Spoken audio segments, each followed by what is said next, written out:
do it.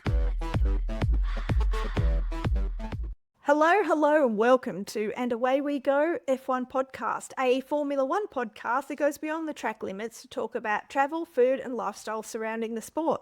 I'm Diane Bortoletto, your pre-Drive to Survive Formula One fan, and today I'm in Margaret River, and I'm joined by Chef Jason Best, who was in episode 7, so you can listen to his whole episode where he talks about all of his F1 experience working as chef for the Mercedes Formula One team. So welcome back to the show, Jason. It's Di, great to be on. And Jason's co-hosting today. So we're here to talk about, well, we've just had the very stressful Sao Paolo Grand Prix in Brazil, which was a sprint weekend. There's a lot of watching for the sprint weekend. Awful time zone for us in Western Australia, having to either get up in the middle of the night or, as I did, just roll out of bed really early in the morning and watch the replay without touching my phone. That's what I did as well. Well, let's start with the sprint. Not a great result for our homegrown boy, Oscar Piastri. No, it's been a rough couple of weeks for him.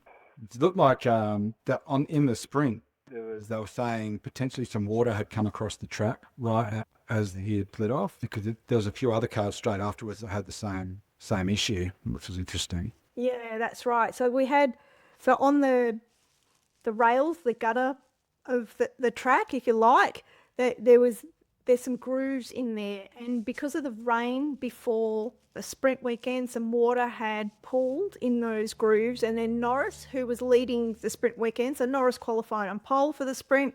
He won the sprint. But when he was going around, he kicked up some water. Kimi Antonelli, youngster 19-year-old in second place, qualified on the front row and finished in second place, saw that water getting kicked up from Norris, and then Oscar Piastri happened to do the same thing, but because of the top of that gutter and that section of the track on the edge there was wet, it just caused not just Piastri to spin and hit the wall and end his sprint race, but there were two others, weren't there? We had Hulkenberg out as well of the sprint race and Colapinto. So the same thing, touched the water, touched the side of the track there, and just one after the other, bang, bang, bang into the wall, and it was all over. So no points for Oscar in the sprint race. Lando Norris won the sprint race. Kimi Antonelli finished second. That was brilliant by the young 19-year-old in Mercedes, and his teammate George Russell in third, Max Verstappen in fourth, Charles Leclerc in fifth, Fernando Alonso, awesome result for him, in sixth in the sprint, Lewis Hamilton seventh, Pierre Gasly eighth, Lance Stroll in the top 10, in ninth in the other Aston Martin, and Isaac Hadjar in 10th. So that's the top 10 for the sprint. It was hard to watch, given Oscar had crashed out of that.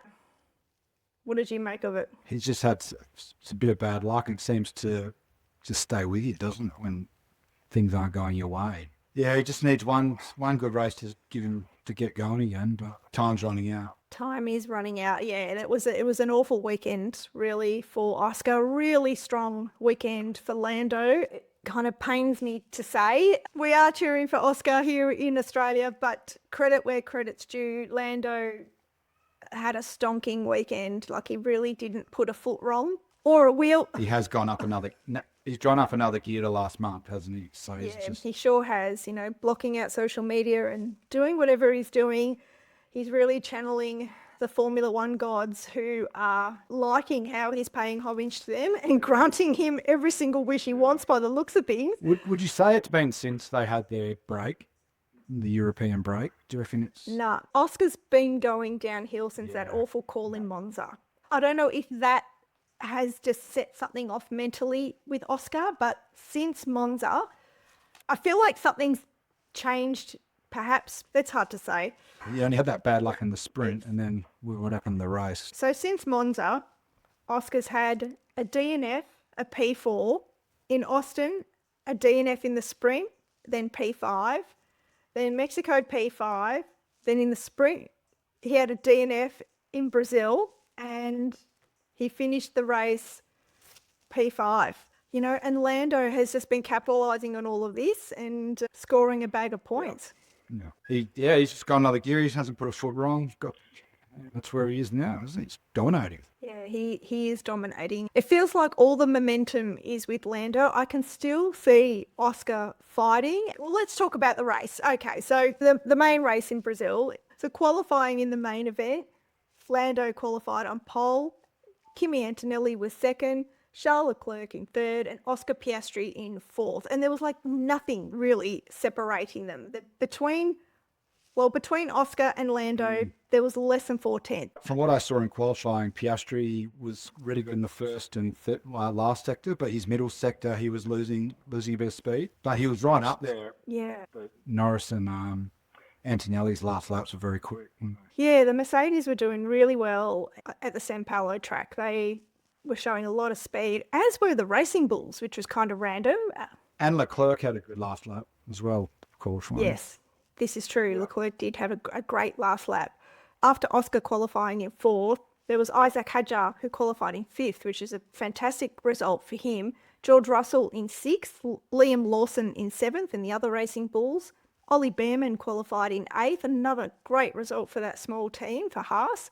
Pierre Gasly in the Alpine in ninth, and Nico Hülkenberg in the Sauber round out the top 10 for quali, which is, you know, a really mixed and unusual, qualifying. Yeah, no, Max, he was top 5, which was interesting. Yeah, so he was complaining heaps about the car during qualifying, that the car was bouncing heaps, that it was undrivable. Again, so Max actually qualified in 16th, and then they ended up working on the car during Park for May. I think they swapped out an engine and worked on the suspension. He had an engine change, and so they started him from the pit lane for the race. So behind him was Esteban Ocon in the pits. So Max was essentially starting in 19th, but from the pit lane.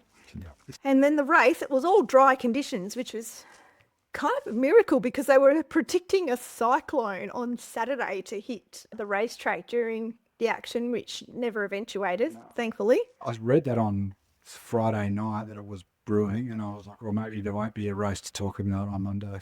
Yeah, which was another reason why I didn't get up to watch anything live, was because I thought, if it's going to be rain delay, that'll kill me. Safety car race. Yeah, exactly. So in the race, yes, Lando got a great start.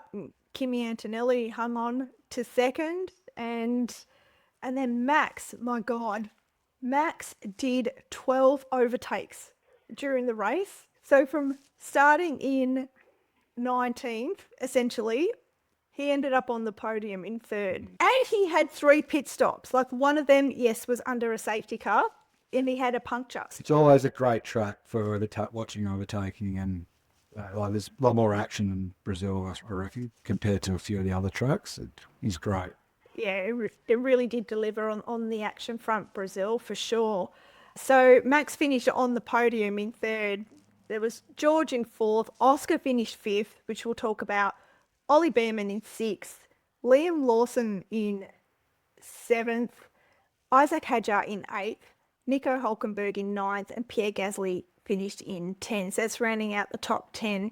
So some notable people missing in that top 10 are the 2 Ferraris, both of them DNF'd. Yeah, first let's talk about Charles Leclerc. Tell us what happened, Jason. Innocent bystander. He was an innocent bystander. So after the hometown hero, Gabriele Bortoleto, my cousin, 1T, not 2, got tapped on the first lap of the race from Lance Stroll and went out, hit the wall. The race was over for Gabriele Bortoleto. Absolutely heartbroken for him. He was born in Sao Paulo. Yeah, that's right. So this is where he's from. Yeah. So all his family and friends were there for his first home race. That sucks. Yeah, really awful for him. And it often happens though with drivers at their first home race. They just end up having a shocker, and sometimes through no fault of their own. With the hometown hero, he was out. So after Gabriele Bortoleto was out, the safety car came out.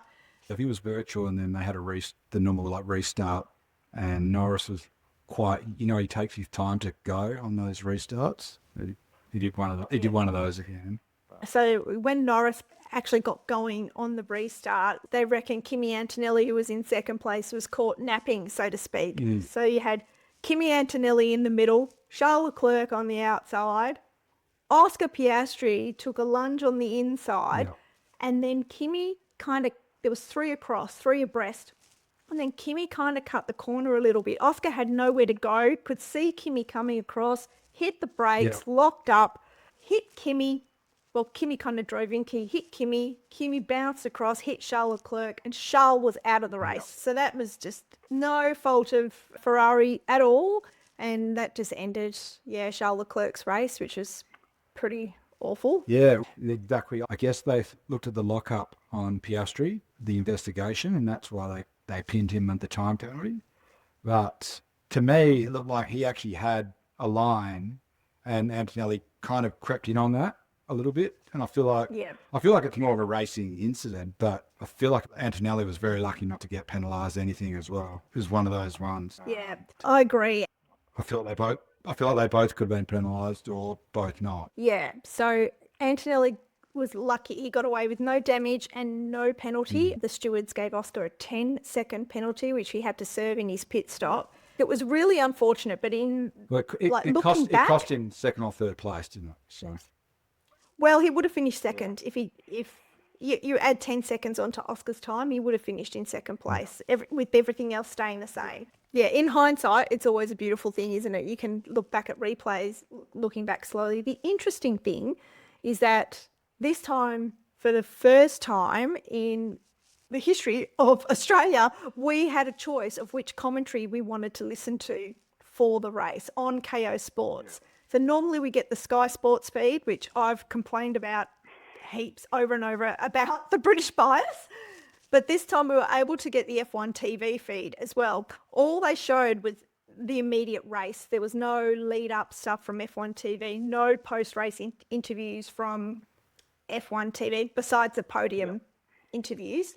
So I tuned into that for the first time, and it was really interesting to hear Jolyon Palmer, who said as soon as that incident happened that he thought Oscar was hard done by with that 10-second penalty, whereas on Sky Sports, which I watched that also, I mean, you watched Sky Sports, didn't you? Yeah, I did. Yeah, and they were saying the steward's going to take a long, hard look at that and Oscar's probably going to end up with a penalty.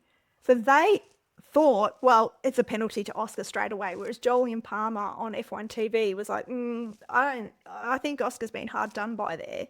In hindsight, looking back, I think Oscar was hard done by because he didn't lose control of the car, but he did lock up. And what do you do now? It's too late. I wonder whether if there was no smoke that came out of the wheels, would they have looked at it differently or something? It's interesting. What's even more interesting is that Leclerc even came out afterwards and said that he shouldn't have been entirely to blame. So that Exactly. and he was the one that was forced out of the race. Yeah, but look, I don't think there's going to be anything done about it now post-race. That was really interesting for Charles to say in the post-race interview. He's the one who had the biggest consequence of that.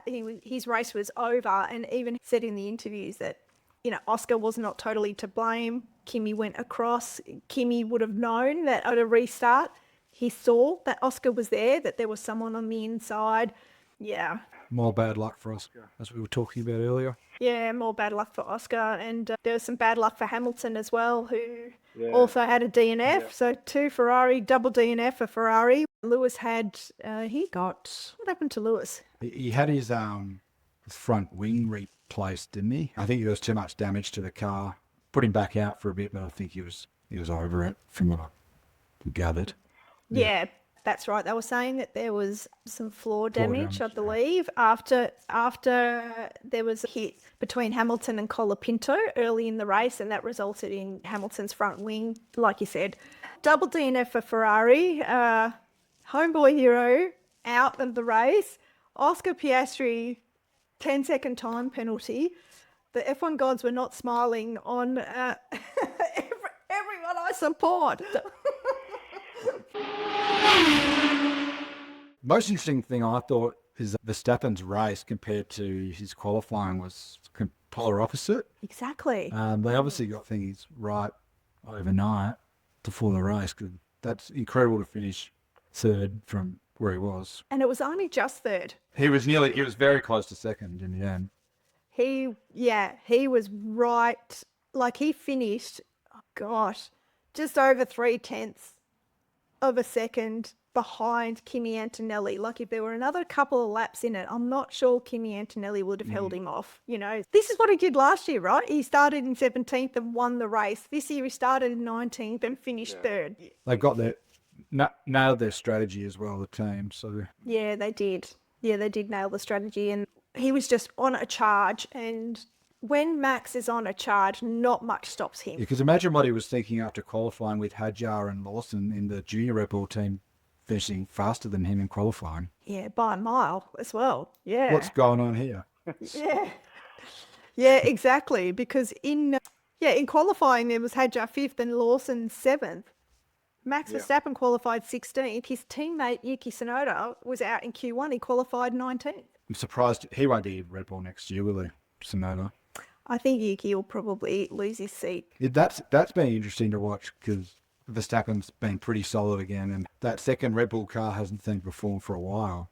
It's the cursed seat, right? Everyone was saying last year that Sergio Perez was, not performing, not up to scratch, that Max Verstappen was beating him by way too much. And everyone else who's been in that seat since then, which has been Liam Lawson and Yuki Tsunoda, both of them have really struggled in that second Red Bull. So whoever gets that seat next, and it's looking like it'll probably be Isaac Hadjar, I kind of don't even want Isaac Hadjar to go there because he's doing really well in his rookie season at Racing Bulls.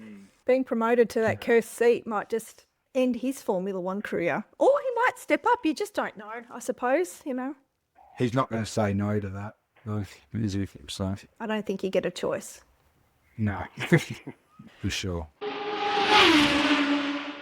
Another good result for Beerman.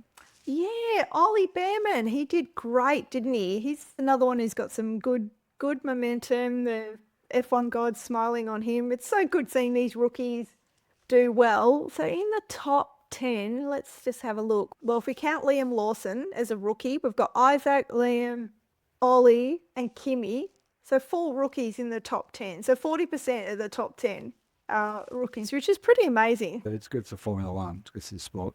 Yeah, it is good for the sport. Yeah. And finishing 6th, yeah, brilliant result for Ollie Behrman. His teammate, so his point of reference, Esteban Ocon, didn't have a great race. He finished in 12th. Didn't really see or hear much about Ocon during the broadcast. I don't really know how his race went. Alonso was pretty quiet too. He was quiet. And Alonso finished in 14th. What was interesting that from 6th place to like 12th, it was all very close. All the cars, did you see that? How they all finished? Yeah. They're all really close together. Yeah, it was like a big DRS train, wasn't it? Yeah. Yeah. Well, of the 71 lap race, there were 69 overtakes in total. 12 of those went to Max Verstappen. 8 overtakes each to Ollie Behrman and Alex Albon in the Williams. Another really quiet team over the whole weekend was Williams. They didn't finish in the points. Alex Albon finished 11th, Carlos Sainz in 13th. 6 overtakes to Antonelli, 5 overtakes to Carlos Sainz, and 4 overtakes each to Piastri, Russell, Hadjar, and Hulkenberg. Stacks, and there were more down the order. Lots of action on the track, and a massive crowd there in Brazil as well, 304,000. Yeah, I saw they put a new 20,000 seat stand in on turn 1, I think. Okay. It was, but yeah, the punters would have been happy. They're pretty mad about it over there. It's actually a pretty cool track because it's on almost like on a hill, and you can. I remember standing out there and just being able to look, and you can see different parts of the race. It was one of the better ones to walk out the back of the kitchen and have a look at. Oh, great. So obviously you went to Sao Paolo when you were working for the Mercedes Formula One team. Did you get a chance to have a look around the city or do anything while you were there? Yeah, we went out a few times. You have to be pretty careful there. When we left the hotel to go to the race, we wouldn't wear our uniforms because teams were targeted. So we just tried to blend in until you got to the track. But we did go out to a few restaurants. Food was always really good. They love their steaks over there.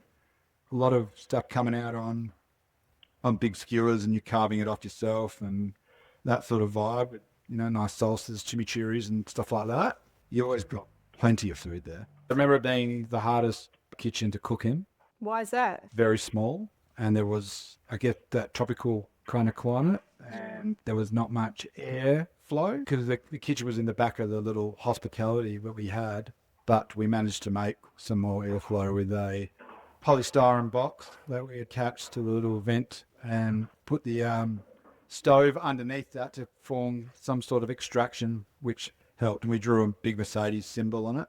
Oh, gosh. So that was pretty cool. But it was a good race to be at for sure. Yeah, just hard cooking at it. That was all. Yeah.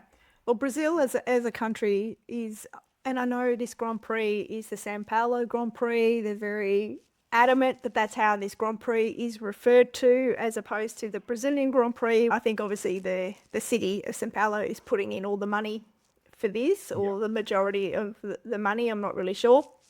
But Brazil as a country is a awesome country to travel around. When I went, the first time I went, I had been in South America on the other side, I went to the Galapagos Islands, went to Peru, Machu Picchu, Bolivia. Yeah. And it was fabulous. To the Amazon jungle on the Peruvian side of the Amazon jungle, as opposed to the Brazilian side. I couldn't wait to get over the other side of South America because I was so sick of eating chicken and rice in Peru and Bolivia. Chicken and rice, chicken and rice.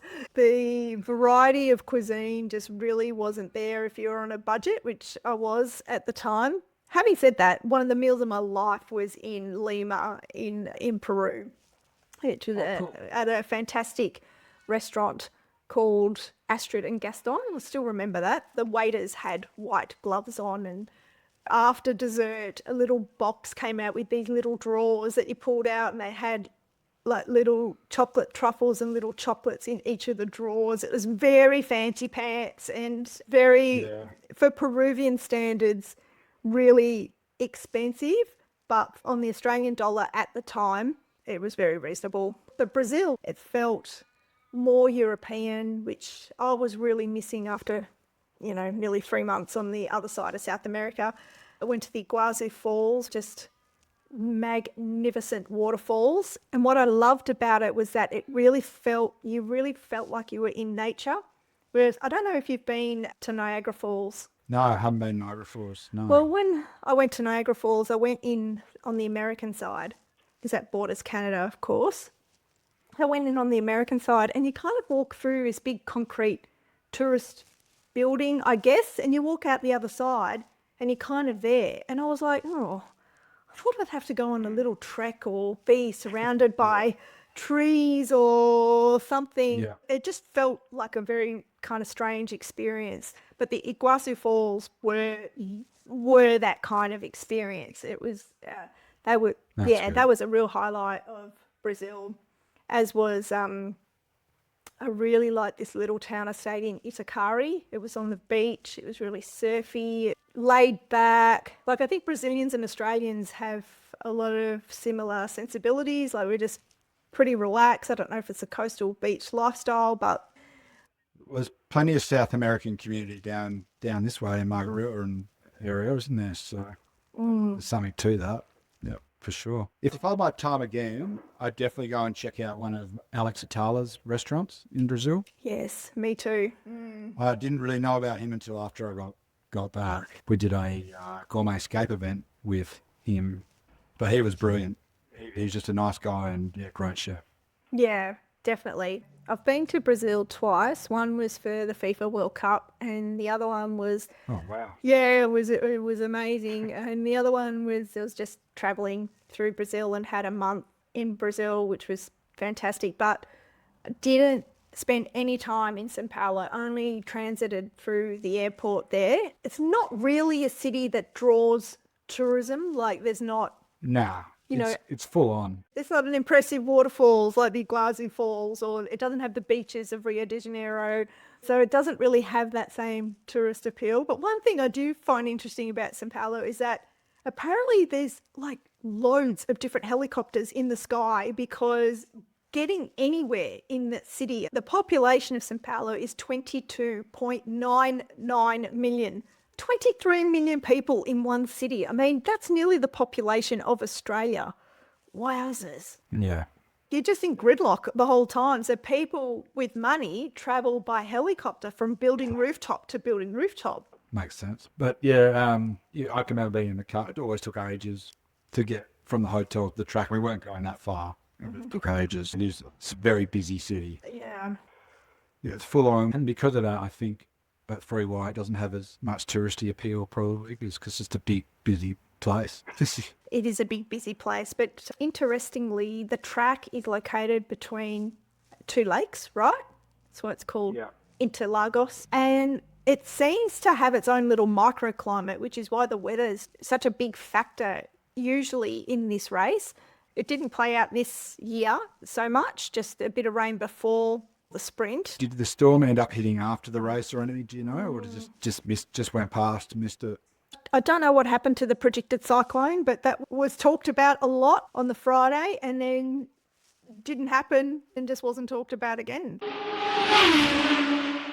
As a Oscar Piastri fan, I feel deflated after this weekend. I felt really deflated after the sprint and qualifying even, just with Lando on pole, like his main rival for the World Drivers' Championship. And yeah, I don't know. How are you feeling about it all? Yeah, like we've said, it's bad luck. But I was wondering what your thoughts were on the whole, people were saying there's a bit of conspiracy theory.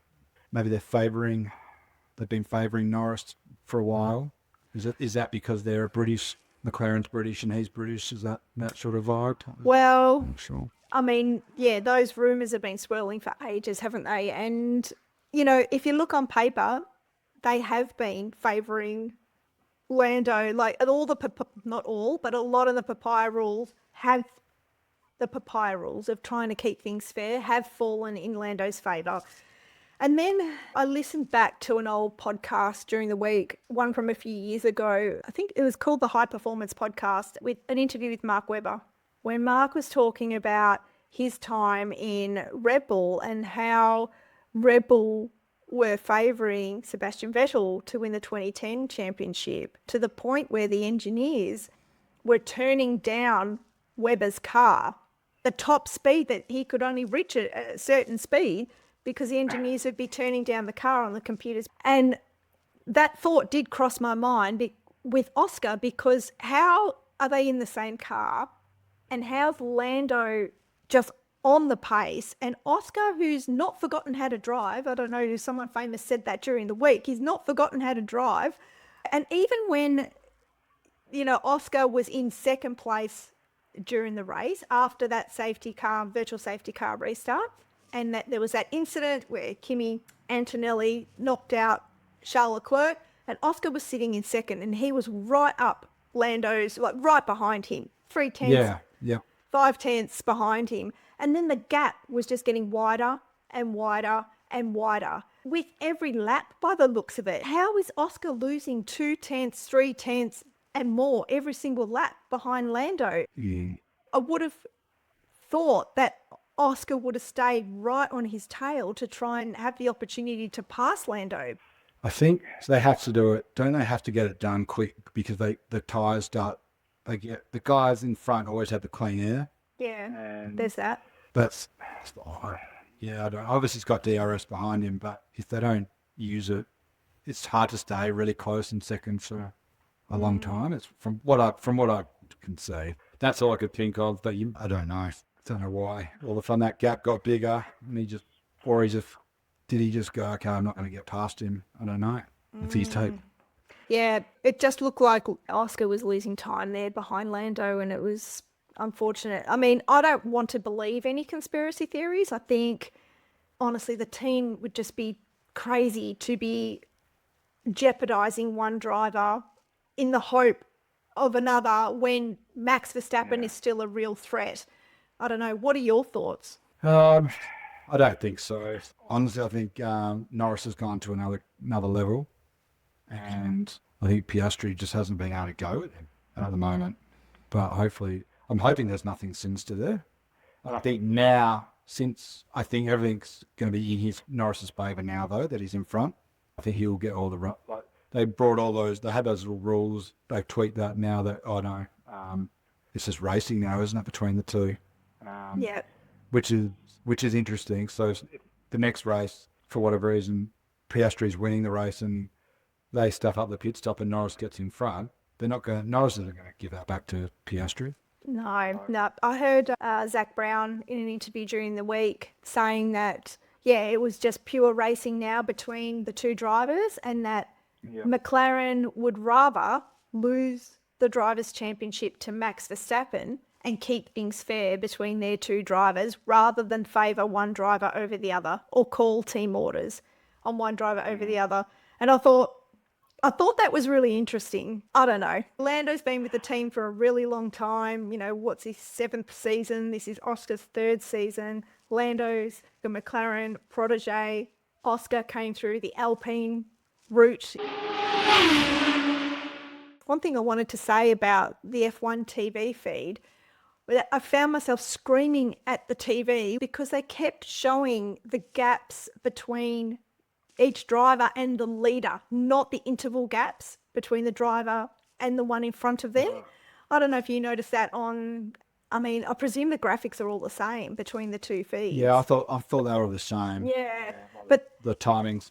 That was one of the frustrations that I found watching the race, was like, stop showing the gap to the leader. I want to see the gap to the car in front, Yeah, for sure. But Brazil, like you said, it does deliver lots of action every year, and it'll be on the calendar until 2030. So that's confirmed. That's good. And it's at the right time of year too. It was good. I actually wish there was a few more tracks like that. I think it's a good old-fashioned track, and it seems to get good old-fashioned racing too. So. Yeah, well, at least there's opportunities to overtake, right? Yeah, that's right. Yeah, and Brazil's dished out lots of firsts. Well, first time that Kimi Antonelli finished in 2nd place, his highest finish. Career best for him. Career best, exactly, for Kimi Antonelli. It was also the first podium for Gasly and Sainz in the past. So, last year, of course, it was the double podium for Alpine with Ocon and Gasly, which was just a really memorable moment in Formula One. It was the first win for Russell in 2022, Brazil. It was the first time that Lewis won the World Drivers' Championship in 2008. That was in Brazil. And it was the first time that Kevin Magnussen got pole position. That was also in Brazil. Kevin Magnussen. Yeah. And then last year, as we said, Max started from 17th on the grid and won the race last year in Brazil. Oh, other big news. Oh my God, how have I forgotten this? Charles Leclerc is off the market, officially engaged. All right, that is big news, I guess. Massive news. Yes, that's huge news in Formula One. Alexandra, I'm going to butcher her surname, Alexandra Saint Malou. They're beautiful posts on social media, and that was during the non-race week. Yeah, they got engaged, and apparently her oval diamond ring is said to be valued at $525,000. Wow. There's a bit more than my partner's engagement ring, but it's about 50 times the value of my string, but I'm fine with that. It's all good. I actually thought something that was interesting, I found interesting anyways, that Nico Rosberg's partner, Vivian's just released like her Cutes book. Yeah. Oh, okay. Nice. So he was promoting that during the week, trying to get people to support that. She's lovely. She was actually a genuine nice person. The next race in Vegas, is that this weekend or is there a break? No, we've got a break. So I've got a special guest episode next week. So stay tuned for that one. And I'll jump in now and say that the stats show that probably 10 times the amount of people watch this podcast and have subscribed. So if you're listening or watching this on YouTube, hello, please subscribe to our channel because it really does help our small podcast get seen. We've got a break next week, then Vegas, then we're off to Qatar, and then the final round, Abu Dhabi. So we've got 3 races left. Qatar is a sprint weekend. So there's still, 75 and 83 points on the table up for grabs. All right. Well, Jace, thank you very much for stepping in. Thanks. the co-host seat this week. And Monique's decided to hang up the microphone. She's concentrating on pregnancy. I did get a message from Monique, who was in your seat up until recently during the race, to say that she actually has to switch the race off and can't listen to all the post-race sort of chatter because it just stresses her out too much, and she's worried her blood pressure will go up. And the poor thing is, I think she's 30, she must be 34 weeks pregnant now, so she's got to take it easy. That's probably similar to me watching a Freo game. I'm much the same as that. I need to sometimes to switch off. That's why I quite enjoy watching other sport like Formula One. Now I can watch it relaxed and not stressed. Oh my God. No, I cannot watch it relaxed. I'm massively stressed during Formula One, just to the point where, like, because of the delayed time, I'll watch the sprint race and then watch qualifying, like, back to back. And the sprint race, of course, Oscar crashed out, so that was just deflating and awful. And then qualifying, he was looking pretty good, but just ended up qualifying in fourth with Lando on pole. So that wasn't great as well. And after all that, I was like, oh man, I feel like I need a stiff drink or something. have a beer at 6 o'clock in the morning to calm down. Yeah. Well, everyone, thank you for tuning in. Thank you very much, Jason, for jumping in the seat this week. Thanks for having me. Oh, absolute pleasure. If you want to hear more from Jason, go check out episode 7. So he worked for the Mercedes Formula One team as a chef, travelled around to most of the races during his couple of years with them, and he's got some great stories there. So check that out. And if you haven't already, please subscribe, rate and review our podcast. It really does help. You can find us on all the social media platforms. We're on YouTube, LinkedIn, TikTok, Instagram, and Facebook. You can email us at andawaywegof1podcast@gmail.com. Well, that's it. Until next week, and until lights out.